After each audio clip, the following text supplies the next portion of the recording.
Olá! A projeção de que 1/3 da população brasileira terá mais de 60 anos em 2060 já chama a atenção para os problemas sociais e econômicos que atingirão o país como um todo.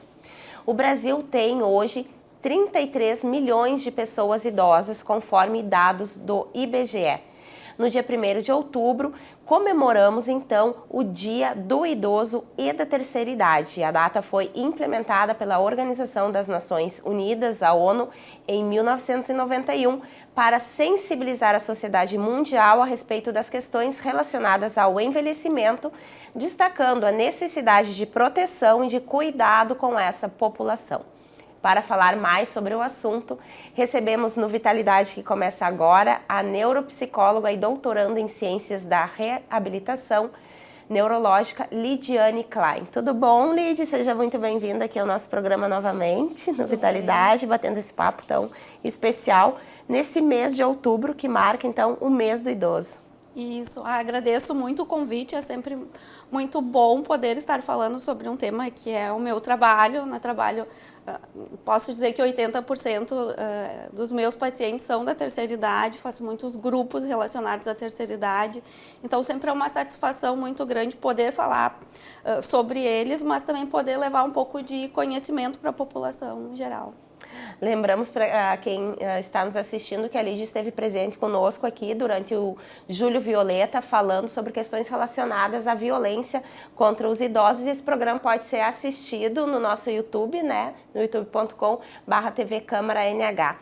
Nós vamos falar hoje um pouco mais do que só as questões relacionadas à violência, mas é sempre bom também resgatar, né? Porque essa população está sujeita a alguns tipos de violência, a golpes virtuais, né? E outros tipos de golpes que a gente vê nos noticiários e na mídia todos os dias. Mas para começar, Lídia, eu gostaria de ressaltar a Lei número 10.741 de 2003, que dispõe então sobre o Estatuto da Pessoa Idosa, né, que é destinado então a regular os direitos das pessoas com idade igual ou superior a 60 anos. Qual a importância dessa lei então para a nossa população brasileira? Eu acho que é um marco, assim, ter um estatuto que represente o idoso. Embora a gente saiba que ter o estatuto não quer dizer que ele seja cumprido, mas a lei está ali e ela deve ser cumprida, né? Então, eu vejo que foi um ganho muito grande e que as pessoas devem lutar para que o estatuto seja realmente cumprido com essa população. Sim, dentre os direitos, né, que essa legislação assegura, está assegurar, então, todas as oportunidades e facilidades para a preservação de sua saúde física e mental e seu aperfeiçoamento moral, intelectual, espiritual e social em condições de liberdade e dignidade, né? E um dos artigos que acredito que seja bem importante, o artigo número 4, ele fala que nenhum idoso será objeto de qualquer tipo de negligência, discriminação, violência, crueldade ou opressão, né? Para relembrar um pouquinho, então, do que a gente conversou em julho, gostaria que trouxesse quais são, né, os principais problemas, então, que os nossos idosos, né, a terceira idade, enfrenta atualmente. Bom, a questão da violência é um dos problemas que o idoso acaba sofrendo na atualidade. Né? O que é as violências? Né? É um ato único ou repetido que fere a dignidade da pessoa idosa. Então, as violências, né, não precisa ser necessariamente uma violência física, mas a violência ela pode ser psicológica, uma violência financeira, que a gente está vendo muitos golpes, cada vez mais meus pacientes têm caído em golpes e eu tenho sempre falado não aceite nenhuma ligação, não responda, fala que é com o filho, mas eu acho que as pessoas, de uma forma geral, a gente acha que as pessoas estão sendo instruídas, que as pessoas sabem, mas as pessoas não sabem. Então, o idoso ele precisa ter em mãos recursos para saber o que está acontecendo e ele poder prevenir e poder proteger desse tipo de golpe, né? Mas voltando assim para os tipos de violência que tu estava falando ali sobre a negligência, abandono se eu não me engano, é o segundo tipo de violência mais comum que o idoso sofre. Então, quem que é o principal agressor, abusador, ou que vai abandonar? É alguém próximo, é algum familiar, algum filho, sobrinho, neto. Então, isso é algo que também é delicado, porque o idoso está sofrendo uma violência, mas normalmente a pessoa que está cometendo o ato está junto com ele, e eles têm uma relação de confiança. Fica difícil até para efetuar a denúncia, né? Sim, fica difícil porque o idoso pensa duas coisas assim que eu penso que dificultam. Uma, se ele tá, né, meu filho, né, tá me agredindo, tá me tratando mal, onde foi que eu errei? Porque ele, se ele está tendo atitudes assim, eu falhei com ele em algum aspecto. Pode ser um dos pensamentos que o idoso tem. E outro, o medo de denunciar e quem vai cuidar de mim, quem vai suprir as minhas necessidades se eu necessitar. Aquela coisa que a situação é delicada, é ruim, mas eu ainda tenho a pessoa ali, né? Então, o idoso, ele fica muito vulnerável. O idoso, a pessoa que é idosa hoje, não foi acostumada, né, desde o início da sua vida com as novas tecnologias. Nós, quando nos tornarmos idosas daqui mais alguns anos, né, já vamos ter toda essa familiaridade, né, com as redes sociais, né. Então, isso é um dos motivos pelos quais, assim, eu vejo, assim, até pelos meus pais, estão aprendendo a mexer no Facebook, estão aprendendo a mexer nos aplicativos de bancos, né? Então, isso torna eles um alvo mais vulnerável. Será que nós vamos estar mais bem preparados, assim, para não cair em tantos golpes virtuais? Olha, pensando assim por aspectos até neurobiológicos do envelhecimento, né? Conforme a gente vai envelhecendo, vão tendo perdas. E no que se refere à cognição, né, nossas capacidades mentais, isso vai diminuindo com o passar dos anos. Então, depois dos 60 anos, vai tendo um declínio, que é um declínio no envelhecimento normal, que seria esperado para a idade, mas existe esse declínio. Então, diminui a nossa capacidade de tomar decisão, de julgamento, de resolução de problemas, de raciocínio, e isso sim pode dificultar. Por exemplo, em termos cognitivos também, o nosso cérebro ele fica mais lentificado, então reduz a velocidade de processamento, o que interfere na memória, o que vai interferir na atenção. Então vem uma pessoa ali e te conta uma história muito rapidamente, te envolve, fica muito difícil da pessoa conseguir sair disso, porque quando ela viu, as pessoas que caem falam que eu nem sei como é que foi e eu caí.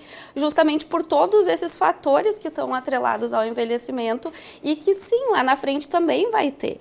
Por mais que existe um mundo de estética, que as pessoas, né, podem fazer botox, ficarem todas repuxadas, mas o envelhecimento cognitivo, se a gente não cuidar do nosso cérebro, da nossa memória, não fortalecer, isso vai estar prejudicado lá na frente.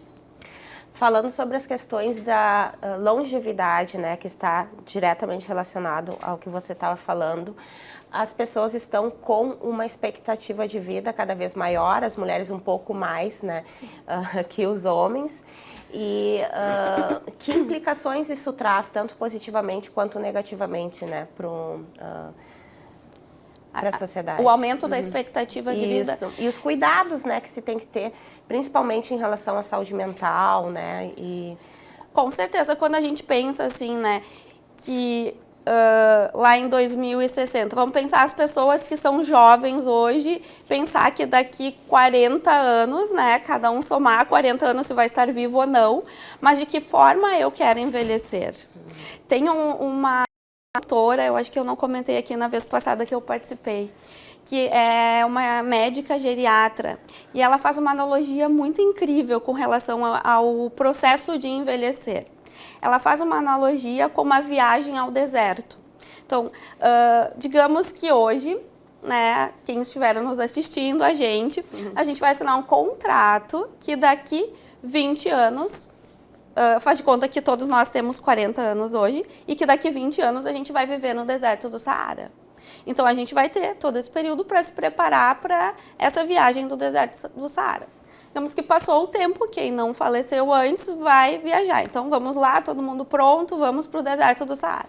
Só que a gente chega lá e aí a gente começa, Nossa, mas que calor! Não imaginava que era tão quente assim.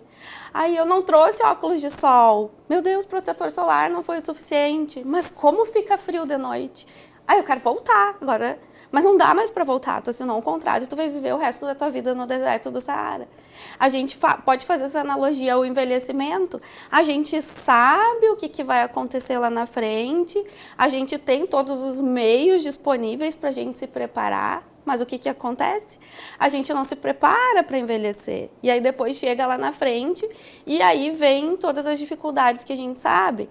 Então, eu acho que a população sim está envelhecendo, mas se a gente não se preparar lá na frente, a gente vai ter sérios problemas. Porque, na questão de recursos, as pessoas estão tendo menos filhos ou não tendo filhos. Então, são todas questões que são necessárias de pensar lá na frente, né? E a própria saúde mesmo. Porque tu viver mais não quer dizer que tu vai viver com mais qualidade de vida, né? O que vale mais, quantidade ou qualidade de vida? Penso eu sempre que é a qualidade de vida. Mas para isso a gente precisa ter todo um caminho para se preparar para envelhecer bem. E eu vejo de forma geral, assim, trabalho muito com a terceira idade, que os meus pacientes não se prepararam para envelhecer. É uma coisa, assim, que eu, pessoalmente, eu tenho, assim, essa preocupação para envelhecer bem, mas eu vejo que outros pacientes mais jovens que eu tento abordar, também não têm essa preocupação. É um processo de negação, será? Talvez seja um processo de negação com o envelhecimento, porque aproxima da finitude também, né? E aí a gente pode pegar até a questão de faltas de profissionais para trabalharem com envelhecimento. Médico geriatra, se eu não me engano, no Rio Grande do Sul, eu vi um dado, é menos de 100. Muito pouco, falta muito médico geriatra. Assim como falta médico geriatra dentro da minha área, da psicologia. A gente vê muitas vezes psicólogos que atendem, eu atendo adulto, idoso e criança, enfim, entra junto naquilo que tu atende, mas uma psicóloga que é especialista em terceira idade, que tem todo o conhecimento da parte cognitiva, somos raras, eu vou dizer, assim, é muito pouca, e não é só a nível do Rio Grande do Sul, é a nível de Brasil. Então, também tem isso, assim, que eu não sei por que as pessoas têm essa dificuldade, porque é uma dificuldade também de olhar para o envelhecimento, eu tenho que olhar para mim. E aí entra em fatores que daí são intrínsecos de cada um, psicológicos, né? Mas existe sim essa dificuldade das pessoas com relação à finitude também. Falando aqui um pouquinho, né, que você disse, 2060, 2070, seremos 1/3 da população do mundo, né? Então, qual a importância de se pensar também em políticas públicas, né? E preparar essa sociedade, né, para o envelhecimento? Sim, penso que é muito importante a gente começar desde agora, se preparar para 2060 e para o futuro, né? Em termos de políticas públicas, neste momento pensando na prevenção e promoção de saúde para que a gente possa envelhecer bem, chegar lá entendendo sobre as demandas que vão vir e se preparando para estar bem. Só que isso é um processo educativo da população, né? E creio que vem isso, talvez em termos de políticas públicas, até do início da escola, assim, da criança já ter contato com o idoso, com o envelhecimento, as pessoas em todas as etapas da vida. Porque o que a gente vê de forma geral, assim, né? As pessoas, elas não respeitam muito o idoso. Mas sou eu no futuro, né? Eu ouço coisas, assim, que os pacientes falam, assim, que tu fica, nossa, netos, grande parte, não estou falando que é todo, mas não tem paciência com os seus avós, com pessoas mais velhas. Então, se tivesse um preparo lá desde a infância, uma convivência, algo assim, talvez lá na frente seria diferente, né? Mas, de forma geral, acho que a gente precisa pensar e de forma urgente, assim, porque o que vai ser, né, dessas pessoas ou da gente, né, lá na frente, em termos de locais para viver, para, né, conviver. A gente falou assim, antigamente as famílias acolhiam seus familiares. Hoje em dia, a maioria das pessoas, não sei se é a maioria, mas grande parte das pessoas vão para instituições. Mas lá na frente, será que o mercado de trabalho, inclusive, vai estar preparado para atender? Eu vejo que Também não, eu trabalhando muito nessa área, eu também trabalho numa clínica geriátrica, dou aula em curso de cuidador de idosos e há uma falha muito grande no preparo desses profissionais, assim, que eu vejo que também é um outro problema que a gente vai ter ali na frente, assim. Na verdade, de forma geral, eu acho que o mercado de trabalho, né, eu atendo algumas pessoas que têm empresa, que o negócio tá meio preocupante, então a gente também tem que pensar em pessoas que vão cuidar dessa população, né? Aqui em Novo Hamburgo nós temos o Conselho Municipal dos Direitos e Cidadania do Idoso, né, que atua nesse sentido de garantir, então, que os direitos da população idosa da terceira idade sejam garantidos. Lidy, o que tu acredita que sejam os principais desafios, né, para essa população, né, e as principais conquistas que a gente já teve no decorrer desse todo o tempo de luta? Desafios para os idosos, Isso. assim, bom, eu trabalhando diretamente com eles, eu acho que o desafio de envelhecer, porque muitas pessoas não se prepararam para envelhecer e aí num piscar de olhos tu está idoso e agora o que eu faço com isso? E não se prepararam em termos de saúde também, então lidar com as limitações. Eu falo assim que a palavra para envelhecer bem é aceitação, porque a gente vê que tem muitos idosos que não aceitam envelhecer. Eu tenho uma paciente, ela está assim, bem no estado avançado de Alzheimer, assim, mas ela tinha 80 anos e ela me falava que a netinha dela adorava velhinhos, que nem ela também adorava velhinhos, mas ela já tinha 80 anos e cabelos brancos. Mas o velho sempre são os outros, eu não me reconheço como velho, né? Então, acho que o desafio está da gente se colocar, né, aceitação, trabalhar, entender as demandas do envelhecimento, cuidar da saúde mental, porque nos meus grupos, que nem eu estava te comentando antes, assim, aparecem muitas questões relacionadas à solidão. Quando eu abri, assim, bom, que tema que vocês querem que a gente trabalhe, foi o tema de solidão. Então, sempre que eu falo em solidão, tem muito interesse. Então, o idoso está sofrendo de solidão. E a solidão não é só um sentimento de quem está só, mas elas referem que, às vezes, mesmo estando entre a família, se sentem só, sentem um vazio interno muito grande. Outra questão, a ansiedade. Eu não imaginava o quanto que a ansiedade está afetando a terceira idade. Então, quando eu abri também nos meus grupos, a gente ficou 4 semanas falando sobre a ansiedade, entendendo a ansiedade, né? Eu levando estratégias para lidar com a ansiedade. Queria perguntar alguma coisa? Não, eu ia só te trazer que no Setembro Amarelo, né, nós trabalhamos o número, né, de suicídios entre as pessoas da terceira idade, como vem crescendo, né, jovens e também na terceira idade. Sim. Por que será? É por tudo isso, a questão da solidão, né, da ansiedade, entra também numa questão financeira que muitas vezes não... quando a pessoa ela aposenta, diminui a sua renda e aí se adaptar a essa nova fase, ficar dependente dos filhos.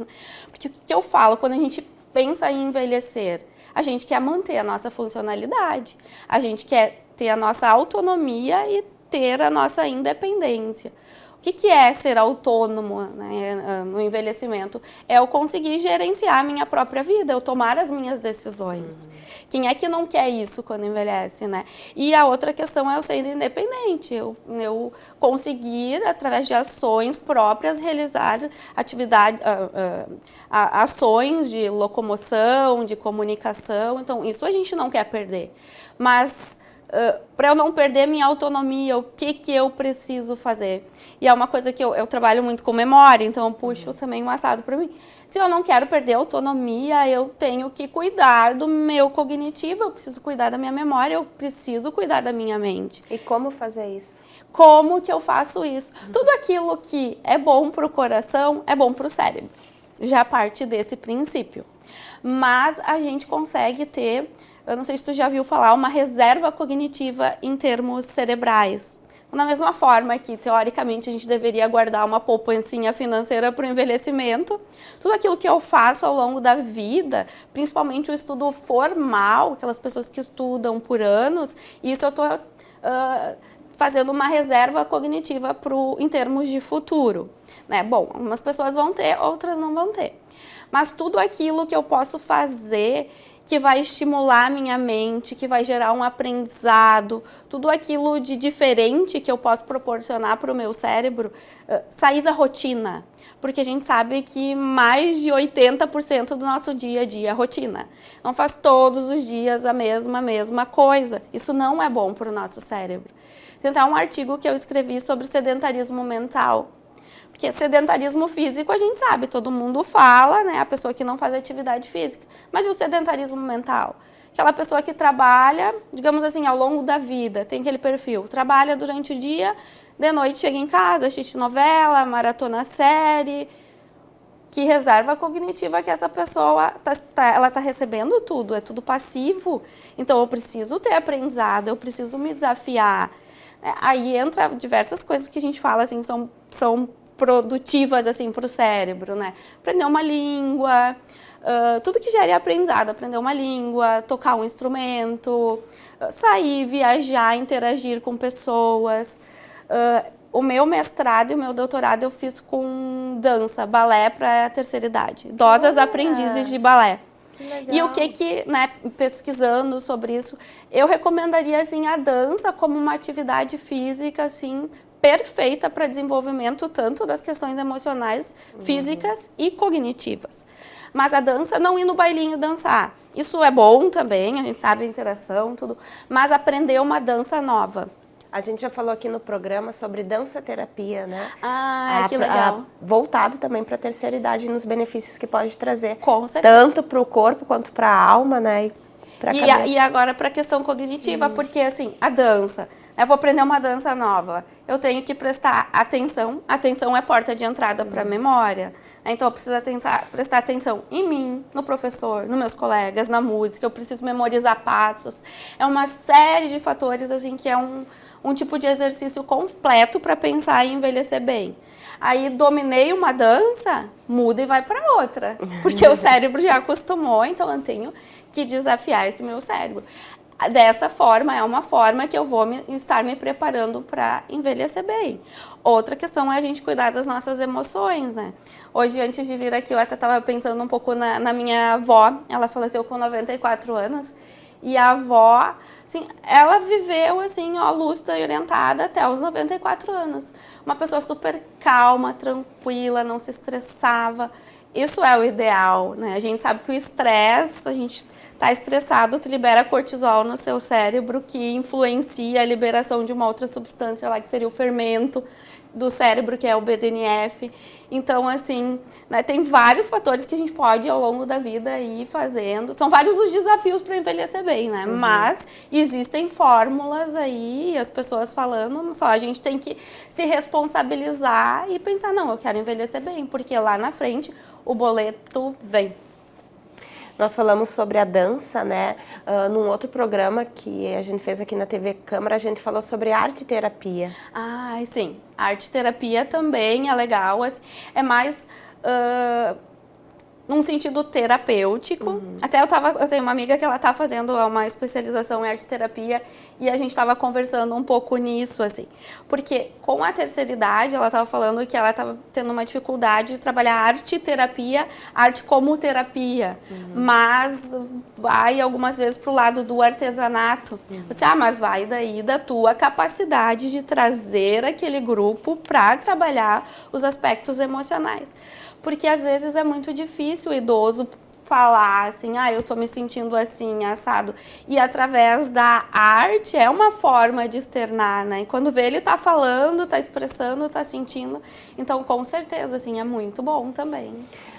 É comum vermos, por exemplo, grupos de mães que se reúnem para fazer bordado, né?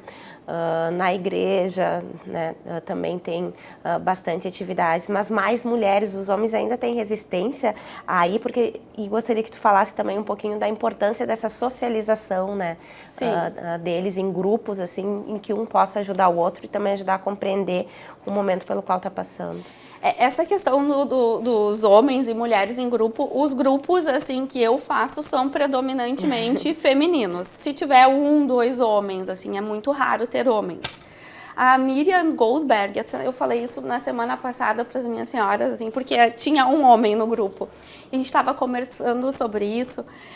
A Miriam, ela fala que essa questão, assim, é uma questão mais cultural. Por exemplo, assim, o homem, ele saiu de casa a vida inteira para trabalhar, para trazer o sustento para dentro de casa. Nessa geração de idosos que a gente tem hoje em dia, né? Então, assim, a mulher era a mulher que ficava em casa, cuidando da casa, cuidando dos filhos, cuidando do marido.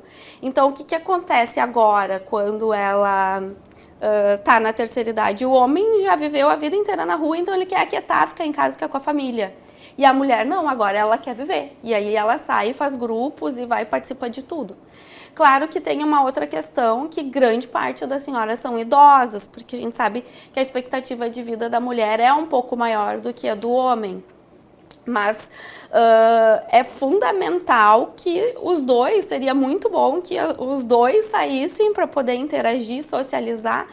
Inclusive, falando disso, de socialização, tem estudos que falam que as amizades que tu tem ao longo da vida é o que vão... na verdade, tem um estudo, que é o maior estudo, o estudo mais longevo, assim, americano, que eles pegaram pessoas com 20 e poucos anos e acompanharam ao longo da vida, até os 90 anos, os que sobreviveram, e os que estavam bem até os 90 anos. E aí se investigou, e depois pegaram os filhos também desses idosos, né, que então passaram 70 anos sendo acompanhados. E aí as pessoas que estavam bem com 90 anos, qual o fator que tinha? Será que elas tinham mais dinheiro que as outras? Será que não, elas tinham mais amizades, mais amigos, né? Então a amizade fortalecida ao longo da vida, isso ajuda. O que a gente estava falando de solidão, né? Quando tu pensa, eu tenho um amigo, eu sei que eu vou ter alguém que eu posso ligar ali, falar, conseguir me expressar e falar aquilo que eu estou sentindo, que vai me acolher, vai me ouvir. Então, o amigo é muito protetivo. Tanto que tem uma autora que fala sobre os 5 maiores arrependimentos ao final da vida. Ela fez com pacientes paliativos, assim, que estavam perto de falecer. E um dos arrependimentos da vida é não ter cultivado as amizades ao longo da vida. Então, isso também, a gente pensando em desafios no envelhecimento, porque às vezes a gente trabalha e foca na família. Rotina corrida, né? Cultivar as amizades para sempre, porque vai fazer diferença lá no envelhecimento. A gente está falando sobre a importância da amizade, quero trazer o tema do amor agora. Nós conversamos com o Dr. Leandro Minoso no Setembro Lilás, né? E ele falou sobre a resistência que alguns familiares têm em aceitar quando a mãe ou o pai, né, encontra um novo amor. E, ao mesmo tempo, tem todos os cuidados que você falou durante o Júlio Violeta, né? Sobre as questões dos golpes amorosos, né? Relacionados a essa idade. Como viver um amor tranquilo, assim? E que dicas você daria para quem está nessa fase da vida? E para os filhos também, né? Aprenderem a compreender, a entender e a respeitar os sentimentos. Né? Isso tem casos e casos, né? Assim, já tive casos de pessoas, assim, né, 70 e poucos, se envolver com uma menina de 20 e poucos. E aí gera-se todo, né, amor, não é amor da família, né? Assim, porque eu não estou ali para julgar, né? Mas são situações, assim, que são delicadas. Mas, de forma geral, assim, a pessoa ter um relacionamento, né, na terceira idade, pós-viuvez, isso é muito positivo para a pessoa. Já vi pessoas assim que se curam de depressão, rejuvenesce, né, mas tem que ser algo que tem que ser bom para os dois.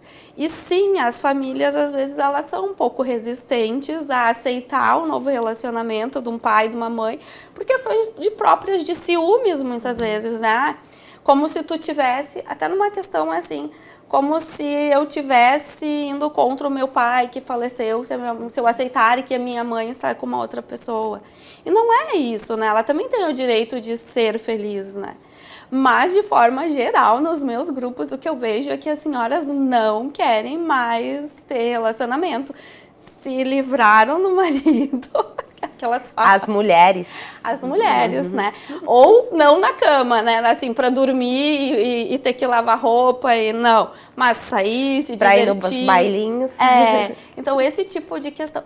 E às vezes o relacionamento entre idosos, às vezes numa instituição, não necessariamente está envolvendo sexualidade, mas o companheirismo, tu ter alguém para conversar, alguém para tomar um chimarrão, alguém para sair, né? Eu tenho uma paciente que a história dela, assim, muito legal, dela e do companheiro, depois de estar viúva, eles se conheceram, né, num bailinho, numa cidade do interior. E aí, na semana seguinte, eles já foram pra praia e passaram uma semana os dois na praia sozinhos. E ela contando, é uma história, a coisa mais linda, assim. Então, assim, existem histórias que são muito lindas. Não é muito bem, assim, a família, né, não é natural, assim. Tem que aceitar, mas não é aquela coisa que flui, né? Mas são famílias e famílias, né? Você tinha falado de que não é, né, o valor, o dinheiro que a pessoa ganha, né, que tem muita influência, né, sobre o que eles mais querem nessa época, né, eles buscam mais pela saúde mental, né, por questões relacionadas a não sentir essa solidão, né. Mas eu acho importante ressaltar que cerca de 70% dos nossos idosos, né, eles vivem com renda mensal de até 2 salários mínimos, né? E que boa parte desse grupo está, então, em situação vulnerável e suscetível a alguns tipos de violências e golpes, além de vivenciar abandono, discriminação, más condições de saúde e desrespeito aos seus desejos, né? Voltando um pouco mais para as questões financeiras, né, que você tinha falado logo ali no início do programa, a questão também da autonomia, né, de poder realizar continuar realizando ou mantendo o ritmo de vida que tinha antes, né? Sim. Isso é delicado, assim, essa questão financeira, as questões que eu comentei ali dos declínios, né? Então, a família, claro que tem famílias que protegem os idosos nesse sentido financeiro, mas tem outras que também acabam de alguma forma, 2 salários mínimos, mas algum percentual vai para os familiares, né? Ou faz empréstimos. São várias questões assim que podem gerar uma vulnerabilidade muito grande para o idoso, assim. Estamos nos encaminhando para o final do nosso programa, né? E gostaria que você trouxesse, né, para a comunidade algum tema que de repente a gente deixou de falar, né, e deixasse uma mensagem. E também, se agora, né, nós estamos na metade do mês de outubro, ainda tem metade do mês pela frente, se tem ações planejadas, né, aqui pela região, se você conhece lugares para indicar onde eles possam procurar ajuda, apoio, encontros, né, para conversar com tanto com profissionais quanto com pessoas da mesma idade, né? Sim. Bom, em termos de... Vou começar pelo final, assim, em termos de indicar locais, né? Eu faço um grupo na Associação dos Aposentados e Pensionistas aqui de Novo Hamburgo, então a pessoa ela precisa ser sócia da entidade, mas aí dentro disso ela tem acesso a médicos, fisioterapeutas, advogados, e é um valor assim bem irrisório, assim, é algo que vale a pena, mas muitas que participam ali também vão no SESC, participo de outros grupos do PMI, que é o Programa da Melhor Idade, que é da Prefeitura de Novo Hamburgo, que também é um programa bem legal, né? Mas o que a gente sente falta é da questão da saúde mental mesmo. Então, esse ano eu inaugurei um espaço que chama Plenamente, que é um espaço onde eu quero, assim, estou começando aos poucos, mas eu quero começar a fazer atividades, minhas oficinas das emoções 60+, eu já fiz uma oficina de memória para promover a autonomia, né? A gente sabe que memória é uma queixa bem recorrente no idoso, então eu quero trabalhar todas essas questões, assim, nesse espaço, assim, ter esse espaço de troca onde o idoso pode ir e ter essa troca e poder ser acolhido. E é muito legal quando os idosos se reúnem e podem tá compartilhando as suas experiências, as suas vivências, os seus conflitos, né, entre todos. Porque às vezes tem uns que ficam quietinhos, mas eles estão ouvindo o que o outro está falando e aquilo ressoa neles. Enfim, então eu acho que isso, assim, a gente tá com previsão de fazer uma palestra junto com uma fisioterapeuta sobre dores somáticas, assim, que também é algo, idoso muitas vezes tem dores no corpo, mas que vem da alma. Que vem da alma, né, que vem das questões emocionais, então eu quero abarcar tudo, assim. E, bem, eu acho que era isso, assim, e para quem quiser saber, por exemplo, dessas novidades no teu Instagram, no site... No meu Instagram, no Facebook, mas principalmente no Instagram, que tá lá, as novidades, pode acompanhar, @LidianeKlein, _neuropsi. Eu mudei agora. A gente vai deixar aqui. Deixem ali, porque eu mudei. Mas a questão que eu deixo, né, como dica que é até um artigo que eu estou escrevendo, que é sobre amor próprio e autocuidado. Né? Eu acho que muitas vezes o idoso foi aquela pessoa que cuidou tanto dos filhos, da família e se deixou de lado. E aí existe um momento da vida que deveria ser, né, por toda a vida, mas a gente precisa olhar pra gente, a gente precisa se amar, se reconhecer, sem culpa, né? Tô fazendo por mim, mas eu tenho um neto que eu mereço ser feliz, eu preciso me amar. Então, quero começar a bater muito nessa tecla, assim, do autocuidado e amor próprio com a terceira idade. Muito obrigada, Lid, pelo nosso bate-papo de hoje, né? Um assunto que veio complementar, então, toda a conversa que a gente já tinha tido em julho, né? Sim. Mas tem tantos aspectos que a gente pode abordar dentro dessa temática da terceira idade, né? E quero te agradecer, então, por ter aceitado o nosso convite e estar conosco aqui hoje novamente. Eu que agradeço a oportunidade, né, de poder tá compartilhando, viu, que eu tenho muita experiência, eu tenho muito amor pelo que eu faço, né? Então eu fico muito feliz, assim. A Lid é palestrante também, né? Sim. Palestra aqui em Novo Hamburgo, pela região. E é só acompanhar pelo Instagram dela que tem as informações. Isso. Muito obrigada. Chegamos ao fim de mais um Vitalidade, o programa de hoje de saúde e qualidade de vida aqui da TV Câmara NH, conversou com a neuropsicóloga e doutoranda em ciências da reabilitação neurológica, Lidiane Klein. O nosso bate-papo, então, foi sobre o mês dedicado aos idosos, os desafios e as conquistas dessa parcela da população brasileira, que a partir de 2060, 2070 já vai ser 1/3 da população brasileira.